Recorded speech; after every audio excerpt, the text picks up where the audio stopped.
at in my first ministry opportunity. I was so burned out, so tired, because I felt like I needed to do everything with these kids that I could do and think of. And you know, in about 18 months, I'd lost my mind. Like I'd literally done everything that I could think of with this group of kids.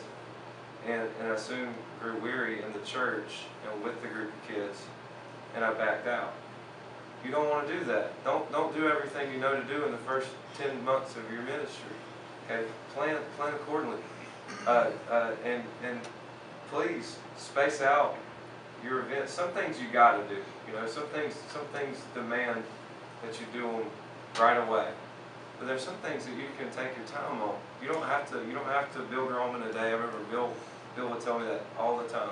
He's like, you're not going to build this thing, you know, in a few months' time. You're going to have to be patient, and then think about your resources too. You know, money doesn't grow on trees. Well, it does, but it doesn't. But you know, you can't spend more than you're taking in. All right, you have to be careful with that. So let's space things out. Quality events over quantity. Guarantee you, the best events that you can think of that your youth ministry did when you were involved as a student, they were quality events, right? Because you've done bukus of things. Maybe you've been on 100 youth trips, you know, throughout your life. But you're going to remember the quality ones over the quantity ones, which means you've got to do something. You're going to have to determine your priorities and values. What are some of the things that you want, all right, in a youth event? What would be some of the major things, the foundational things in your youth events? What has to happen? What has to happen for you? Okay, so the word has to be central. Y'all agree? What'd you say? It has to be Christ-centered, otherwise there's no point. Christ-centered. That's good. Yeah. Anything else? What has to happen? Fellowship. You want them to come together. Okay. I think that's the key point.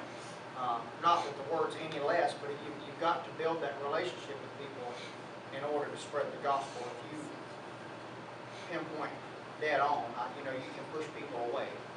I think importantly it's those small steps to building a relationship with people. That's good. Yeah, it's to be worth doing. Yeah, like Can't be pointless. I would say, it's got to be worth it that you wouldn't rest well if you didn't do it, right? It has to be interesting. It's got to be interesting.